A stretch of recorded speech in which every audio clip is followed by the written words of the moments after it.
The Bible, a foundational text for millions, is filled with stories of divine encounters, miracles, and enigmatic figures that have sparked curiosity and debate for centuries. Beyond its pivotal narratives of creation, redemption, and human interaction with the divine, lie a rich tapestry of profound mysteries. These elements are not merely peripheral details but often serve as profound theological touchstones, pushing the boundaries of human comprehension and inviting believers, scholars, and skeptics alike into a deeper contemplation of the sacred. The very presence of these unexplained phenomena and characters underscores the notion that the divine realm operates on principles far beyond our finite understanding, challenging conventional logic and inspiring awe. Among its pages are beings whose origins, nature, and purposes remain shrouded in mystery, inviting speculation from theologians, scholars, and believers alike. Their descriptions, often brief and highly symbolic, have given rise to countless interpretations across millennia, forming the bedrock of diverse theological traditions and artistic expressions. These figures are not only objects of intellectual curiosity but also profound spiritual symbols, reflecting facets of God's power, judgment, mercy, and intricate cosmic order. Below, we explore 10 of the most mysterious beings in the Bible, examining their roles, descriptions, and the questions they raise regarding the nature of God, humanity, and the unseen world. 1. The Nephilim. The Nephilim, mentioned in Genesis 6 verses 1-4 and Numbers 13:33, are among the Bible's most enigmatic figures. Described as the offspring of the sons of God and the daughters of men, they are often interpreted as giants or hybrid beings. The phrase sons of God, Hebrew, B'nai Elohim, has led to intense debates about whether these were fallen angels, divine beings, or human rulers. The prevailing interpretive theories include the fallen angel theory. This view posits that the sons of God were angelic beings who, in an act of rebellion, descended to earth, took human wives, and produced abnormal offspring. This interpretation finds support in apocryphal texts like the Book of Enoch, which elaborates on the story of the Watchers and their illicit unions, leading to a race of giants who corrupted the earth. Many early church fathers subscribed to this view, seeing it as a catalyst for the divine judgment of the flood. The Sethite theory. This interpretation suggests that the sons of God were the pious descendants of Seth, who maintained a pure lineage in contrast to the wicked descendants of Cain. Their intermarriage with the daughters of men, the ungodly Cainites, represents a spiritual compromise that led to the corruption of humanity and God's decision to send the flood. This view gained prominence among Jewish commentators and later some Christian scholars, seeking to avoid the problematic implications of angels physically procreating. The royal dynasty theory. A less common but historically significant interpretation suggests that the sons of God were powerful human rulers or kings who practiced polygamy and tyranny, establishing a despotic lineage. Their children, the Nephilim, were thus powerful, oppressive warlords rather than literal giants. This view aligns with the idea that ancient kings sometimes claimed divine parentage. Their existence before and after the flood, Numbers 13:33 refers to the Anakim as Nephilim, generations later, raises further questions about their survival or reappearance. Did some survive the deluge, perhaps through Noah's Ark in a more metaphorical sense, or did a similar phenomenon occur again? Were they a race of superhuman warriors, renowned for their strength and violence, or a symbol of humanity's accelerated corruption and deviation from divine order? Their brief mention leaves much to the imagination, yet their impact is profound, hinting at a primordial struggle between divine order and chaotic forces, ultimately leading to a cleansing judgment upon the earth. The very mystery surrounding them underscores the deep theological implications of Genesis 6, portraying a world so depraved that divine intervention became a tragic necessity. 2. The Seraphim. In Isaiah 6 verses 2-6, the Seraphim appear as fiery, six-winged beings surrounding God's throne, singing praises. Their name, derived from a Hebrew word seraph meaning to burn or fiery ones, strongly suggests a connection to divine purity, consuming holiness, or even judgment. This fiery aspect could symbolize their intense devotion, their proximity to God's glorious presence, or their role as agents of purification. Their form is described with specific detail. 2 wings covering their faces. This act of self-veiling signifies profound reverence and humility in the presence of God's unapproachable glory, acknowledging that even celestial beings cannot fully behold the divine face. 2 wings covering their feet. This gesture likely symbolizes humility or modesty, covering what might be considered less holy or earthly parts, or perhaps indicating the swiftness and readiness for service they embody. *2 Wings for flying. These wings represent their capacity for swift movement and immediate obedience, enabling them to execute God's commands with unparalleled speed and efficiency throughout the cosmos. Are they angels, or a distinct class of celestial beings? While often categorized as angels, their unique description and proximity to God's throne suggest a distinct and exalted rank within the heavenly hierarchy, perhaps the highest order of angelic or celestial beings. Their primary function in Isaiah's vision is liturgical. They are engaged in ceaseless worship, crying, "Holy, holy, holy is the Lord of hosts, the whole earth is full of His glory." This chant emphasizes God's absolute holiness and omnipresent majesty. Their role in cleansing Isaiah's lips with a burning coal from the altar adds significantly to their mystique, highlighting a direct connection between divine presence, purification, and the commissioning of prophets. This act signifies the removal of sin and the imparting of divine authority for prophetic speech. The seraphim thus embody ultimate devotion, ritual purity, and the transformative power of God's holiness, serving as powerful symbols of the unblemished sanctity that surrounds the divine throne and the necessary purification required to stand in God's presence. 3. The cherubim. Cherubim are often depicted as angelic figures, but their biblical descriptions are far more complex and awe-inspiring, challenging the conventional image of chubby, winged infants. In Ezekiel 1 and 10, they are not only multi-faced creatures but also possess elaborate forms indicative of immense power and cosmic significance. Ezekiel describes them with *4 faces *, typically a human, a lion, an ox, or calf, and an eagle. These faces are often interpreted symbolically to represent the highest forms of created life: humanity, intelligence and spirituality; the lion, strength and nobility among wild animals; the ox, service and strength among domesticated animals; and the eagle, sovereignty and swiftness among birds. This composite imagery suggests universal coverage and dominion over all creation. *Wings usually 4, which allow for rapid movement and symbolize their heavenly origin and capacity for swift obedience. Human hands under their wings, indicating their capacity for action and execution of divine will. Legs like straight columns with feet like those of a calf, glistening like burnished bronze, signifying strength and stability. Wheels covered in eyes, often in these accompanying wheels are described as a wheel within a wheel, suggesting complex, omnidirectional movement.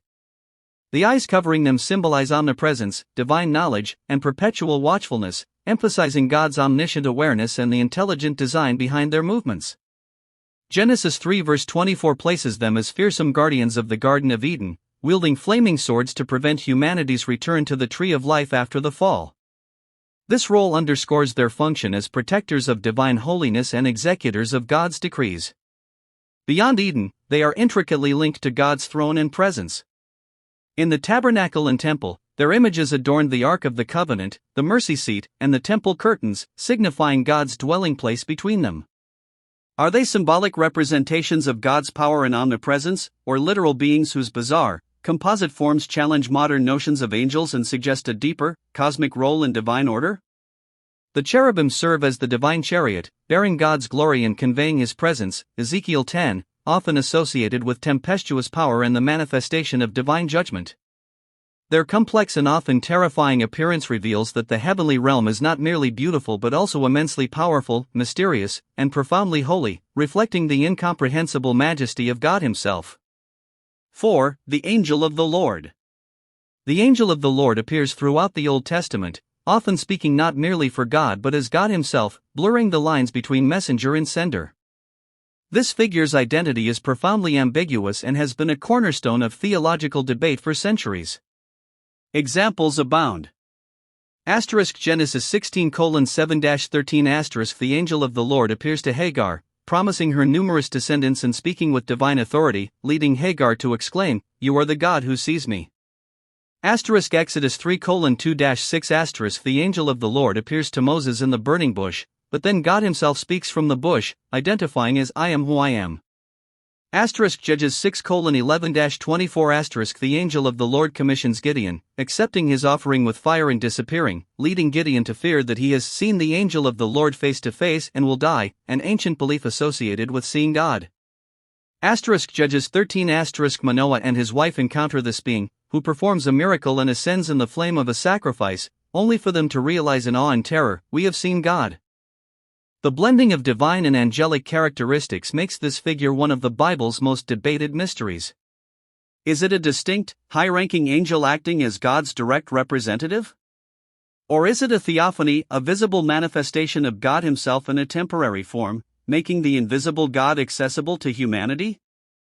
A significant Christian interpretation is that this figure is a Christophany, a pre-incarnate appearance of Jesus Christ, the second person of the Trinity, before His birth in Bethlehem. This view posits that since no one can see God and live, Exodus 33 verse 20, and Jesus is God incarnate, it would be logical for the Son to manifest God to humanity.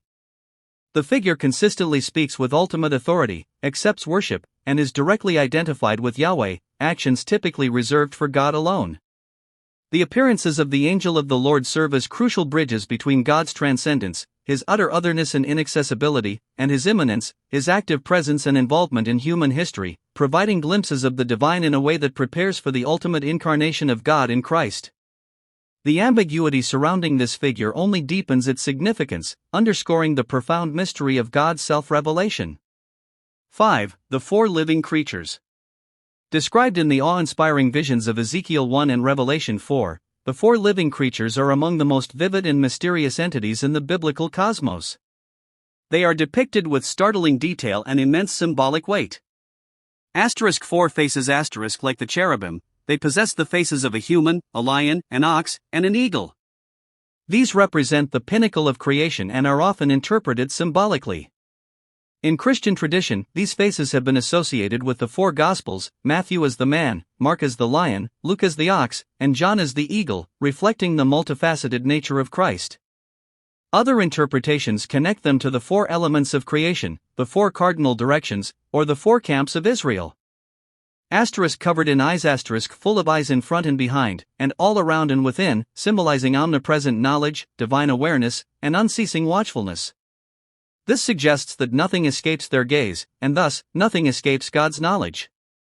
6 wings enabling rapid movement and indicating a high degree of spiritual authority and swift obedience to God's will. Their wings are often described as being in perpetual motion, signifying constant readiness for service and praise. They worship God ceaselessly, crying, "Holy, holy, holy, Lord God Almighty, who was and is to come." Revelation 4 verse 8. This incessant praise establishes them as central figures in the heavenly liturgy, embodying perfect adoration and acknowledging God's eternal sovereignty. Their connection to the cherubim is widely debated, as Ezekiel's initial description of cherubim closely mirrors these creatures, leading some to believe they are different manifestations or a more generalized term for the same class of beings, or simply variations on a heavenly theme. Do they represent the four Gospels, the elements of creation, or something else entirely? In Revelation, they play a crucial role in initiating divine judgments, introducing the sealed scrolls and the trumpets of judgment, indicating their active participation in the unfolding of God's redemptive and punitive plans. Their surreal imagery fuels speculation about their exact role in the divine hierarchy and their symbolic meaning within the broader narrative of God's interaction with creation and humanity. They serve as potent reminders of the complexity and glory of the heavenly court, where creation itself gives voice to God's eternal majesty. 6. The man in linen. In Ezekiel 9-10 and Daniel 10 verses 5-6, a mysterious figure dressed in linen appears, often associated with divine judgment or revelation. This figure's appearance is marked by extraordinary glory and power, causing profound reactions in those who witness him. In Daniel, his description is particularly vivid and awe-inspiring. Body like beryl beryl is a precious, often green-blue stone, suggesting immense value, purity, and perhaps a translucent quality. Face like lightning indicating blinding radiance, speed, and divine power. Eyes like flaming torches symbolizing divine insight, fiery judgment, and penetrating knowledge. Arms and legs like burnished bronze suggesting strength, durability, and a glowing, refined appearance. Voice like the sound of a multitude conveying immense authority, power, and perhaps the collective voice of heaven. The effect this figure has on Daniel is profound. "No strength was left in me, my face turned deathly pale and I was helpless." Daniel 10 verse 8. His companions flee in terror, though they do not see the figure directly. This reaction underscores the sheer overwhelming presence of this divine emissary. Some identify him as an angel, possibly Gabriel, who frequently appears to Daniel as a messenger, albeit without such intense descriptions. Others see him as a theophany, a visible manifestation of God, or even a Christophany, a pre-incarnate appearance of Jesus Christ, given the overwhelming glory and authority he possesses, which aligns with descriptions of the resurrected Christ in Revelation. In Ezekiel 9, a similar figure clothed in linen, with a writing case at his side, is dispatched to mark those who mourn over the sins of Jerusalem before divine judgment is executed. This role highlights his function in discerning and enacting God's justice. The vivid, almost apocalyptic imagery surrounding this figure leaves his true identity unclear, but his consistent role as a bringer of profound revelation and divine judgment underscores his significance as a powerful intermediary between the divine and human realms, capable of revealing deep spiritual truths and administering God's decrees. 7. Melchizedek. Melchizedek, king of Salem and priest of God Most High, appears briefly in Genesis 14 verses 18 to 20, where he blesses Abraham after a battle and receives a tithe. His sudden appearance without any preceding genealogy is highly unusual in a book meticulously detailing lineages. He offers bread and wine, an act that has been seen by some Christian theologians as a foreshadowing of the Eucharist. His dual role as both king, of Salem, meaning peace, and priest, of El Elyon, God Most High, makes him unique in the Old Testament before the establishment of the Levitical priesthood. However, it is in Hebrews 7 that Melchizedek's mystery is deeply explored and magnified. The New Testament author elaborates on his significance, stating he is without father or mother, without genealogy, having neither beginning of days nor end of life, but resembling the Son of God, he remains a priest forever. This description is highly symbolic, emphasizing his unique, eternal, and non-Levitical priesthood. It is this profound statement that fuels the enduring fascination and debate about his identity. A human king and priest. Some scholars argue he was simply a historical human king and priest, and the description of without father or mother refers to the lack of recorded genealogy in Genesis, not a literal absence of parents or birth. His timeless nature in Hebrews would then be symbolic of his enduring spiritual significance. A divine being or angel. Others speculate he might have been an angelic being, specially commissioned by God to serve as a high priest, or even a unique, direct manifestation of God. A pre-incarnate Christ. Christophany. A strong theological tradition, particularly in Christianity, identifies Melchizedek as a pre-incarnate appearance of Jesus Christ. The Hebrews author's statement that he resembles the Son of God and is a priest forever, Psalm 110 verse 4 also prophesies Christ as a priest after the order of Melchizedek, is seen as strong evidence for this view. This interpretation posits that Jesus, as eternal God, could manifest in human form before his virgin birth. His priesthood is declared superior to the Aaronic/Levitical priesthood because Abraham, the patriarch from whom Levi, and thus the Levitical priests, descended, paid tithes to Melchizedek and received a blessing from him. This elevation of Melchizedek's priesthood becomes a crucial argument for the superiority and eternality of Christ's priesthood. Melchizedek's abrupt introduction and his profound, cryptic description in Hebrews make him a figure of enduring theological fascination, embodying the mysterious ways God works through history and foreshadowing the ultimate high priest, Jesus Christ. 8. The Watcher Angels. In Daniel 4 verses 13 to 17, Nebuchadnezzar recounts a perplexing dream involving a watcher, a holy one, who descends from heaven to deliver a decree of judgment against him. This figure, though mentioned briefly, carries immense authority. The decision is announced by messengers, the decree by the watchers, so that the living may know that the Most High is sovereign over all kingdoms on earth and gives them to anyone he wishes and sets over them the lowliest of people. This passage introduces a unique class of heavenly beings whose role is distinctive. These watchers, Aramaic, Yir, and holy ones, Aramaic, Kaddish, are thought to be angels tasked with observing humanity and executing God's will, particularly in matters of divine judgment and sovereignty over earthly kingdoms. Their cryptic role and sparse biblical mentions raise several questions about their function. Heavenly delegates. They appear to be part of a divine council or heavenly court, participating in solemn decrees and judgments, suggesting an administrative role in the cosmos. Vigilant observers. Their name watcher implies a perpetual state of vigilance, suggesting they monitor human affairs and report back to God, or directly implement divine justice. Executors of divine will. They are not just observers but also agents who carry out God's decisions, indicating their active involvement in history. The concept of watchers is significantly expanded in apocryphal texts like the Book of Enoch, which details a class of angels who descended to earth, had offspring with human women, the Nephilim, and taught humanity forbidden knowledge. While these texts are not canonical, they reflect early Jewish thought and illustrate how the brief mention in Daniel captivated ancient imaginations. In Daniel 4, however, the watchers are presented as holy beings, loyal to God, and instruments of His sovereign will. Their existence underscores the belief in an active heavenly realm constantly interacting with the earthly sphere, often in unseen ways. Are they a distinct class of angels, or simply another term for divine messengers who operate with a unique level of authority in specific contexts? Their involvement in determining the fate of earthly rulers highlights God's ultimate control over all human kingdoms, a central theme in the Book of Daniel. The Watchers serve as a mysterious reminder that divine governance extends far beyond human perception, executed by powerful, unseen agents. 9. The Beast of Revelation. The beast in Revelation 13 is a terrifying and complex figure, often interpreted as a multifaceted symbol of evil, a political entity, or a literal, supernatural creature. John sees two beasts, one rising from the sea and another from the earth. The text here primarily refers to the first beast, rising out of the sea, Revelation 13 verses 1-10, symbolizing the chaotic Gentile nations. It is described with composite features. 7 heads and 10 horns. These features are rich in symbolic meaning. The heads are often interpreted as representing 7 kings or empires throughout history, or 7 mountains, referring to Rome. The 10 horns are typically seen as 10 kings or kingdoms that rise to power alongside the beast, signifying immense political authority and unified opposition to God. Like a leopard, with feet like a bear, and a mouth like a lion. This combination of features draws heavily from Daniel 7, where various beasts represent successive world empires, suggesting the beast of Revelation embodies the cumulative power, cruelty, and predatory nature of all previous anti-God empires.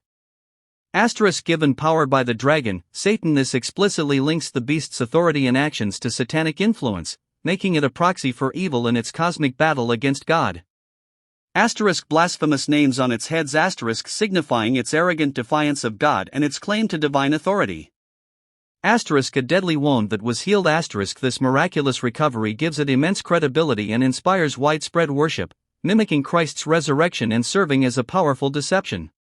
Is it a specific historical person, like Roman emperors Nero or Domitian, a system of government, or a supernatural entity empowered by Satan? Its vivid imagery and apocalyptic context have led to countless interpretations across history, ranging from ancient Roman emperors and their persecution of Christians to modern political figures or global systems that oppose Christ. The beast embodies chaos, deception, idolatry, and ultimate opposition to God and His people. It demands worship, enforces its authority through economic control, the mark of the beast, 666, and wages war against the saints.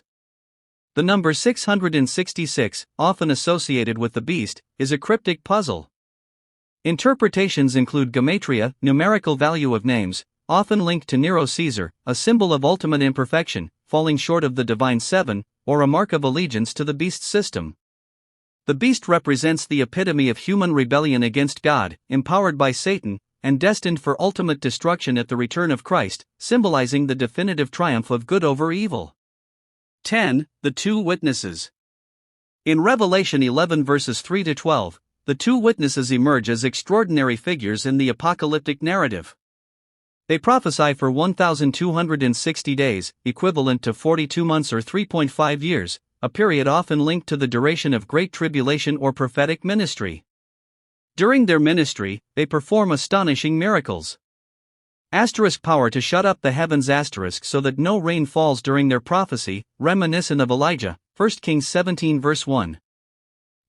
Power to turn waters into blood and to strike the earth with every kind of plague, reminiscent of Moses' miracles in Egypt, Exodus 7 verses 17-19. Power to consume enemies with fire if anyone tries to harm them, fire comes from their mouths, further evoking Elijah's confrontational miracles, 2 Kings 1 verse 10. These miraculous powers underscore their divine authority and prophetic mandate. Their identities are among the most debated mysteries in Revelation. Moses and Elijah.